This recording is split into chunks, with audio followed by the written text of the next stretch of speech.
ایک لڑکا 20 سال کی عمر میں جوان ہو رہا ہے اور باپ اس کی شادی 30 سال کی 32 سال کی عمر میں کر رہا ہے، اور وجہ کیا ہے؟ وجہ بھی کوئی خاص نہیں ہے، وجہ بھی کوئی خاص نہیں ہے، بلا وجہ کی پابندیاں لگا کر کے، اچھے رشتوں کو ٹھکرا کر کے شادی میں تاخیر کی جا رہی ہے۔ کان کھول کر کے سن لو میرے پیارے ساتھیوں، اپنے سماج کو اگر پاک کرنا ہے، زناکاری سے دور کرنا ہے، گندگی سے دور کرنا ہے، اپنے لڑکے لڑکیوں کی صحیح ٹائم پر شادی کرو، صحیح ٹائم پر شادی کرو، ان کو ضرورت ہے نکاح کی۔ یہ دور صحابہ کا دور نہیں ہے، میں بار بار کہتا ہوں، یہ فتنوں کا دور ہے، ہر ہاتھ میں موبائل ہے، ہر موبائل پر 5G انٹرنیٹ چل رہا ہے، گندگی کا پورا سیلاب آپ کی نوجوان نسل کے پاس موجود ہے۔ آپ کس دنیا میں زندگی گزار رہے ہیں؟ اپنے لڑکے اور لڑکیوں کی شادی کو آسان کرو میرے ساتھی۔ اور شادی کی بات آئی ہے تو کان کھول کر کے ایک بات اور سن لیجیے۔ آپ کے اسی علاقے کے کچھ لوگوں نے مجھے بتایا، مولانا ذرا اس پر بھی آپ بولیے گا، ہمارے یہاں شادیوں میں ڈی جے بجتا ہے، مسلمان کی شادی میں ڈی جے بج رہا ہے، ناچ گانا ہو رہا ہے۔ یہ شرم کی بات ہے میرے پیارے ساتھی، اور یہ اس پبلک اور اس عوام کے لیے بھی شرم کی بات ہے۔ اور جس نکاح میں ڈی جے بج رہا ہے، اس نکاح میں نکاح پڑھانے والے مولوی کے لیے بھی شرم کی بات ہے۔ ہمارے بنارس میں بھی ایک دور تھا جب شادیوں میں بینڈ باجا بجتا تھا، لیکن علماء نے مل کر کے آپس میں طے کیا کہ جہاں شادی میں بینڈ باجا بجے گا ہم نکاح نہیں پڑھائیں گے، ہم شامل نہیں ہوں گے۔ سارے علماء جب متحد ہو گئے، قوم کی اتنی ہمت نہیں تھی سارے علماء سے پنگا لے سکے، آخر حالات بدلے اور آج بنارس میں آپ چلے جائیے، ٹھیک ہے اور برائیاں آپ کو ملیں گی، مگر شادی کے پر کہیں بھی آپ کو مسلمان کی شادی میں کہیں بینڈ باجا اور ڈی جے وغیرہ نہیں ملے گا۔ عجیب و غریب بات ہے میرے بھائی، مسلمان کی شادی میں بینڈ باجا بج رہا ہے، ڈی جے بج رہا ہے۔ مسلمان کی شادی میں ہلدی کی رسم ہو رہی ہے، مسلمان کی شادی میں تلک کی رسم ہو رہی ہے، مسلمان کی شادی میں منگنی کی رسم پہ دعوتیں ہو رہی ہیں۔ اللہ کے واسطے میرے پیارے ساتھیوں، امت بہت پریشان ہے، امت بہت پریشان ہے۔ امت کے کتنے بچے بھوک سے مر رہے ہیں، امت کی کتنی بیٹیاں غربت کی وجہ سے ان کی شادیاں نہیں ہو رہی ہیں، امت کے کتنے ٹیلنٹڈ بچے پیسہ نہ ہونے کی وجہ سے اپنی تعلیم چھوڑ رہے ہیں۔ اگر آپ کے پاس پیسہ بہت زیادہ ہے، پیسہ خرچ کرنے کے بہت راستے ہیں، نکاح کو آسان کرو میرے پیارے ساتھیوں۔ میں حیدرآباد بھی تقریر کرنے گیا تھا، وہاں پر بھی میں نے کہا حیدرآباد میں شادی ہوتی ہے، ایک شادی میں 20 طریقے کا کھانا بنتا، میں نے وہاں پر بھی کہا ایک طریقے کا کھانا بناؤ میرے بھائی، 19 طرح کا 20 طریقے کا کھانا نہ بناؤ، ایک طریقے کا کھانا بناؤ، 100 لوگوں کو کھلا دو، ضروری نہیں 1000 لوگوں کو کھلایا جائے۔ شادی کو آسان کرو، سمپل کرو۔ اللہ کے پیارے نبی نے فرمایا ان اعظم النکاح برکتن ایسرہ مؤونتن، سب سے زیادہ برکت والا نکاح وہ ہے جس میں سب سے کم خرچ کیا جائے۔ آپ نے یہ بھی فرمایا اذا خطب الیکم ممن ترضون دینہ وخلقہ، جب تمہاری لڑکی کے لیے ایسا رشتہ آ جائے، لڑکا دیندار ہے، لڑکا بااخلاق ہے، فزوجوہ، تو تم اپنی لڑکی کی شادی اس سے کر دو۔ ہمارے یہاں تو نہیں صاحب، ہم شیرسا آبادی ہیں تو شیرسا آبادی میں ہی کریں گے، ہم انصاری ہیں تو انصاری میں ہی کریں گے، ہم شیخ ہیں تو شیخ میں ہی کریں گے۔ یہ برادری واد کہاں سے آیا میرے بھائی؟ جب ہم یہ عقیدہ رکھتے ہیں سب آدم کی اولاد ہیں، سب حوا کی اولاد ہیں، اور ایک ہی فیملی اور ایک ہی پریوار سے نکلے ہیں، تو پھر کون اونچا کون نیچا اور کون فلاں برادری کون؟ یہ برادری واد کی بنیاد پر اپنے آپ کو آپ نے اونچا سمجھ لیا۔ آج کتنی جگہوں پر برادری کی وجہ سے رشتے نہیں ہو رہے ہیں، اور برادری کی وجہ سے جوان لڑکیوں کی زندگی برباد ہو رہی ہے۔ میرے پاس لکھنؤ کی ایک لڑکی کا میسج آیا فیس بک کے اوپر، اس نے کہا مولانا میرے لیے دعا کیجیے۔ میں نے کہا کیا مسئلہ ہے؟ اس نے کہا میں قریشی برادری سے تعلق رکھتی ہوں۔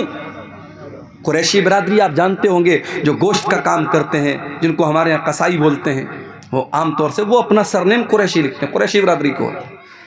اس نے کہا مولانا میں قریشی برادری سے تعلق رکھتی ہوں، میں اہل حدیث ہو چکی ہوں، میرا بھائی بھی اہل حدیث ہو چکا ہے، ہم قرآن و حدیث کو فالو کرتے ہیں، ہمارا باپ بدعتی ہے، ماں بدعتی ہے، خاندان بدعتی ہے، قبروں پر سجدہ کرنے والے لوگ ہیں۔ میں چاہتی ہوں میری شادی ایسے گھر میں ہو جہاں قرآن و حدیث پر عمل ہوتا ہو, شرک نہ ہوتا ہو, بدعت نہ ہوتی ہو. لیکن میرے باپ کا کہنا ہے کہ میں قریشی ہی برادری میں کروں گا, اور مجھے پورے لکھنؤ کے اندر کوئی قریشی برادری کا ایسا انسان نظر نہیں آتا, کوئی ایسا رشتہ نہیں ملتا جہاں قرآن و حدیث پہ چلنے والے لوگ ہوں. وہ لڑکی بیچاری اپنا درد پیش کر رہی تھی, اور میرے پاس اس کو سوائے تسلی دینے کے میرے پاس کوئی الفاظ نہیں تھے. یہ حالات ہماری قوم کے ہیں. کتنی برادریاں ہیں جس میں ہمارے اہل حدیث بھائی اور بہن کم ہیں, اور ان کے لیے رشتے کی بات آتی ہے تو خاندان اور برادری کا دباؤ ہوتا ہے کہ آپ کو برادری کے اندر ہی کرنا ہے. یہ برادری واد کہاں سے آیا میرے پیارے ساتھیوں؟ ہمیں اور آپ کو اس کی جڑوں کو بھی توڑنے کی ضرورت ہے. جب ہم یہ عقیدہ رکھتے ہیں یا ایھا الناس انا خلقناکم من ذکر و انثی وجعلناکم شعوبا وقبائل لتعارفوا, اے لوگو تم ایک ماتا پتا کی اولاد ہو, ایک ماں باپ کی اولاد ہو, آدم اور حوا کی اولاد ہو. وجعلناکم شعوبا وقبائل, تمہاری برادریاں الگ الگ ہیں, تمہارے قبیلے الگ الگ ہیں. یہ اس لیے نہیں ہے تاکہ تم ایک دوسرے کے اوپر فخر کرو. لتعارفوا, یہ تو جان پہچان کے لیے یہ سرنیم بنائے گئے, یہ برادریاں بنائی گئیں, یہ بس جان پہچان کے لیے بنائی گئی. ان کی بنیاد پر کوئی کسی کے اوپر فخر نہیں کر سکتا ہے. شادی بیاہ میں آج برادری واد نے بھی میرے پیارے ساتھیوں بہت نقصان کیا اس امت کا. نکاح کو آسان کرو, اور اپنے نکاح سے یہ ڈی جے کی رسم کو نکال کے باہر پھینکو. اپنے گاؤں میں بیٹھ کے طے کر لو, جو گاؤں کے مکھیا ہیں, جو گاؤں کے سردار ہیں, جو گاؤں کے ذمہ دار لوگ آپس میں بیٹھ کے طے کر لیں جس کی شادی میں ڈی جے بجے گا ہم سب نہیں جائیں گے اس کی شادی میں. علماء طے کر لیں ہم نکاح پڑھانے نہیں جائیں گے. انشاءاللہ دیکھو, ایک سال ایسا کر کے دیکھو, انشاءاللہ یہ برائی آپ کے علاقے سے ختم ہو جائے گی. اپنے بچوں کی صحیح ٹائم پہ شادی کرو میرے ساتھی. اللہ کے نبی نوجوانوں کو خطاب کر کے فرماتے ہیں یا معاشر الشباب من استطاع منکم الباۃ فلیتزوج, اے نوجوانوں جب تم شادی کے قابل ہو جاؤ تو تم نکاح کر لو. فإنہ اغض للبصر, نکاح کرنے سے تمہاری آنکھیں جھک جائیں گی. وأحسن للفرج, اور تمہاری شرمگاہ کی حفاظت ہو جائے گی. انسان اپنی آنکھوں کو اگر بچانا چاہتا ہے بد نظری سے, اور اپنی شرمگاہ کو بچانا چاہتا ہے زنا سے, اللہ کے نبی طریقہ کیا بتا رہے ہیں؟ روزہ رکھ کر کے زنا سے نہیں بچ جائے گا. نبی نے فرمایا تقریریں سن کر کے زنا سے نہیں بچ جائے گا. نبی نے کیا فرمایا؟ نکاح کر لو. اگر نکاح کی طاقت ہے نکاح کر لو. نکاح کرنے سے وہ انسان زناکاری سے بچ جائے گا میرے پیارے ساتھی. تو اسلام وہ دین ہے میرے پیارے ساتھیوں جو ہمیں نکاح کرنے پر ابھارتا ہے. کیوں؟ کیونکہ عورت کی ہمیں ضرورت ہے. عورت کی محبت اللہ تعالیٰ نے نیچرل ہمارے دل میں ڈالی ہے. والبنین, اولاد کی محبت, بیٹے کی محبت بھی تمہارے دلوں میں ڈالی گئی ہے. جس کے گھر میں اولاد نہیں ہے اس سے جا کر کے پوچھو, وہ لاکھ اوپر سے کہہ دے کہ مجھے کوئی کمی نہیں ہے, مگر جب دوسرے کے گھر میں وہ بچوں کو کھیلتا ہوا دیکھتا ہے اس کا بھی دل میں چلتا ہے کہ میرے گھر میں بھی اولاد ہوتی. اولاد کی محبت اور اولاد میں بیٹے کی محبت اللہ تعالیٰ نے دل میں ڈالی ہے. کسی کو صرف بیٹیاں ہی بیٹیاں ہیں, اس سے پوچھو بھائی تم کو بیٹا چاہیے کہ نہیں چاہیے. اگر بھئی آج کا زمانہ تو ایسا ہے کہ آپریشن ہو جاتا ہے, ایک آپریشن ہوا, دو آپریشن ہوا, اس کے بعد تو ڈاکٹر لوگ بولتے بھئی اب تو آپریشن نہیں ہو سکتا, 2-3 آپریشن کے بعد تو معاملہ ختم ہو جاتا ہے. اب جس کو صرف بیٹیاں ہیں اس سے پوچھو بھئی تمہیں بیٹا چاہیے, تو وہ اوپر سے تو کہے گا نہیں یار لڑکیاں آج کے دور میں کافی ہیں, یہ ہے وہ ہے, مگر دل میں کہیں نہ کہیں بیٹے کی کمی کا احساس ہوتا ہے. میں یہ نہیں کہہ رہا ہوں کہ بیٹیاں نعوذ باللہ بیٹیوں کا درجہ بیٹوں سے کم ہے, میں ایک نیچرل بات بتا رہا ہوں کہ بیٹے کی محبت اللہ قرآن میں کہہ رہا ہے کہ بیٹے کی محبت تمہارے دل میں ڈالی گئی. بیٹے کی ضرورت پڑتی ہے انسان کو. والقناطیر المقنطرۃ من الذهب والفضة, اور سونے چاندی کے خزانوں کی محبت, مال و دولت کی محبت بھی تمہارے دل میں ڈالی گئی ہے. جتنی بھی دولت تم کو مل جائے لیکن تمہارا پیٹ بھرنے والا نہیں ہے, کل تک جو 10,000 روپیہ مہینہ کما رہا تھا، بڑی مشکل سے گھر چلا رہا تھا، دعا کر رہا تھا اے اللہ میری آمدنی بڑھا دے، اللہ نے 10,000 سے 50,000 کر دیا، اب 50,000 پہ تو اس کا پیٹ بھر جانا چاہیے، مگر 50,000 پہ بھی پیٹ نہیں بھرے گا، 1,00,000 ہو گئی، اب تو پیٹ بھر جانا چاہیے، 1,00,000 سے بھی پیٹ نہ بھرا۔ اللہ کے نبی فرماتے ہیں لو کان لابن آدم وادیان من ذہب، اگر آدم کے بیٹے کے پاس سونے کی 2 وادیاں آ جائیں، لبتغا ثالثا، تو وہ تیسرے کی تمنا کرے گا، اسے تیسری بھی چاہیے۔ 2 وادی مل گئی، سونے کے 2 پہاڑ مل گئے، اس سے پیٹ نہیں بھرے گا، اسے تیسری بھی وادی چاہیے، تیسرا بھی پہاڑ چاہیے۔ اور آگے اللہ کے نبی فرماتے ہیں ولا يملأ جوف ابن آدم الا التراب، انسان کے پیٹ کو اگر کوئی چیز بھر سکتی ہے تو قبر کی مٹی بھر سکتی ہے۔ جب قبر میں جائے گا وہیں جا کر کے پیٹ بھرے گا، دنیا میں کبھی پیٹ نہیں بھر سکتا۔ اللہ کہہ رہا ہے کہ اے انسان تیرے دل میں مال کی محبت، سونے کی محبت، چاندی کی محبت تیرے دل میں ڈال دی گئی۔ والخیل المسومۃ،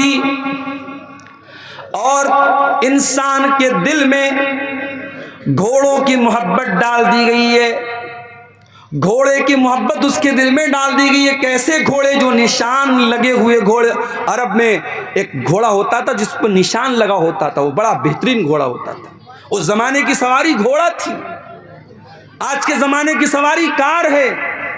ابھی حیدرآباد میں میرا ایک سفر تھا، ایک مسجد میں میرا پروگرام تھا، اب ایک نوجوان کا فون آیا مولانا میں نے نئی گاڑی خریدی ہے، میں آپ کو اپنی گاڑی سے مسجد تک لے کے آنا چاہتا۔ اب میرے جو میزبان تھے جو مجھے لے کے گئے تھے انہوں نے کہا مولانا آپ کو میری گاڑی سے چلنا پڑے۔ میں نے کہا بھیا کسی کی بھی گاڑی سے جانا تو ہے، چلو وہ نوجوان بیچارہ نوجوان لڑکا اس نے نئی گاڑی لی، چلو اس کا دل رکھ لیتے ہیں، اس کا حوصلہ نہ ٹوٹے۔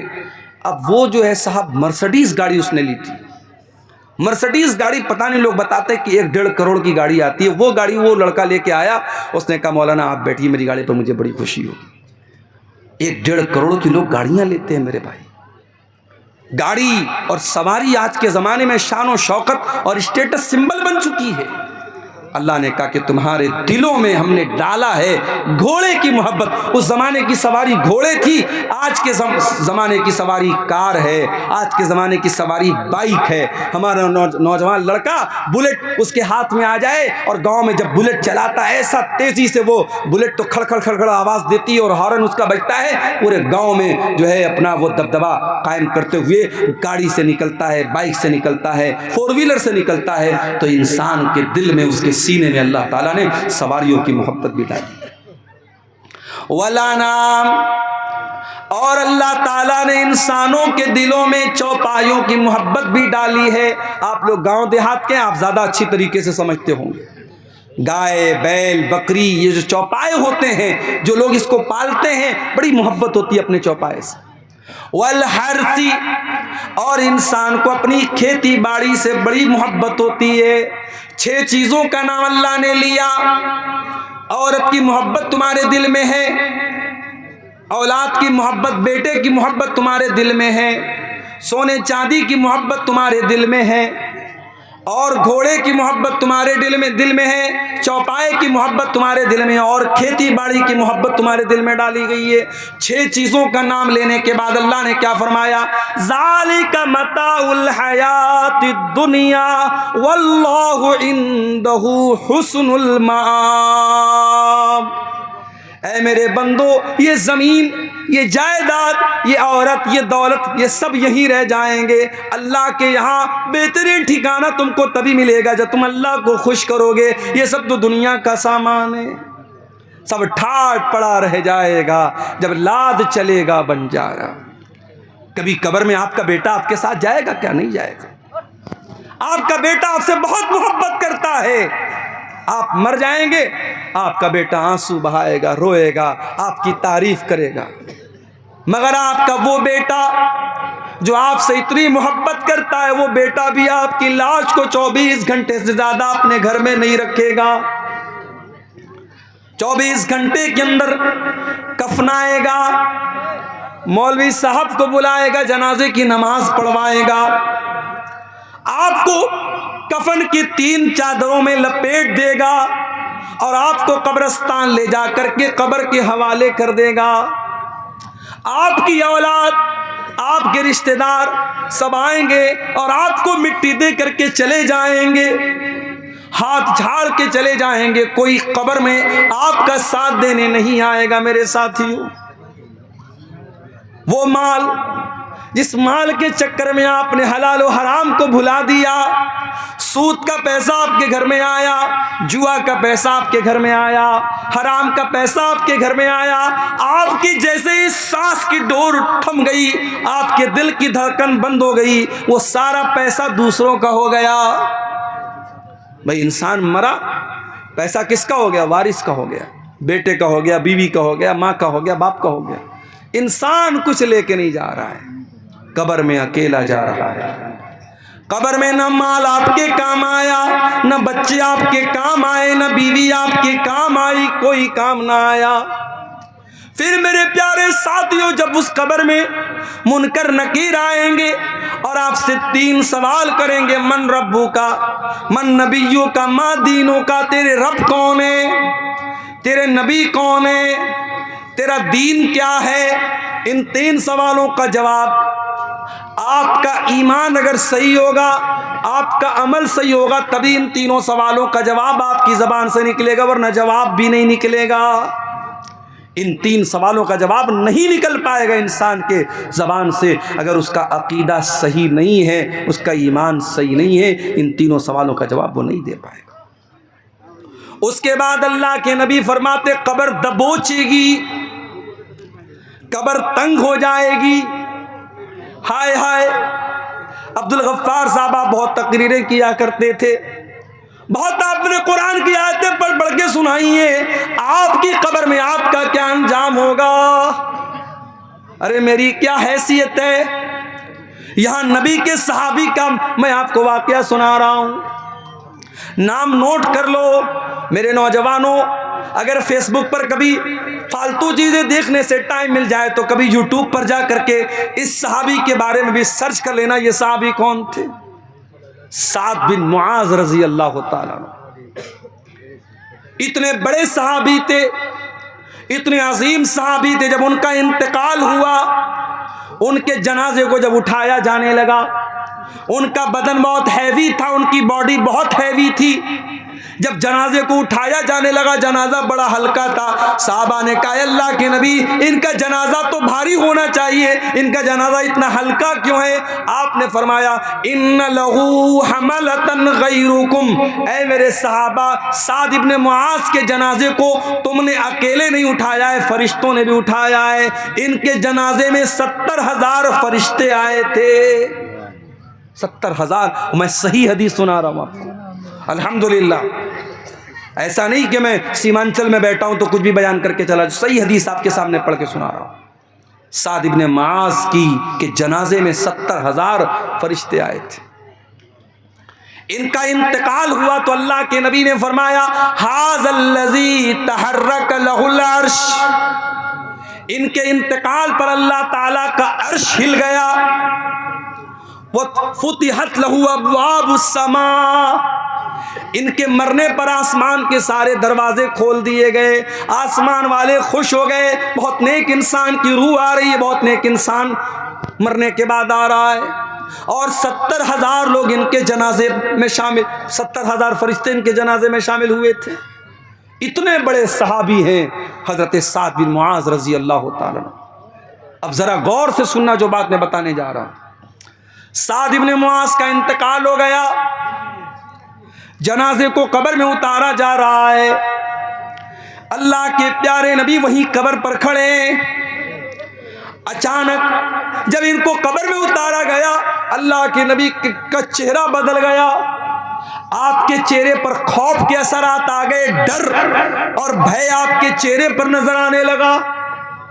آپ نے 3 مرتبہ کہا سبحان اللہ سبحان اللہ سبحان اللہ، پھر 3 مرتبہ آپ نے کہا اللہ اکبر اللہ اکبر اللہ اکبر۔ آپ کو سن کر کے صحابہ نے بھی بلند آواز سے اللہ اکبر کہا، بلند آواز سے سبحان اللہ کہا، پورا قبرستان گونج اٹھا نبی اور صحابہ کی تکبیر کے کلمات سے۔ صحابہ نے پوچھا اے اللہ کے نبی کیا بات ہے؟ اچانک آپ کا چہرہ بدل گیا اور آپ تسبیح کے کلمات اور تکبیر کے کلمات پکارنے لگے، کیا بات ہے؟ آپ نے فرمایا تضایق علی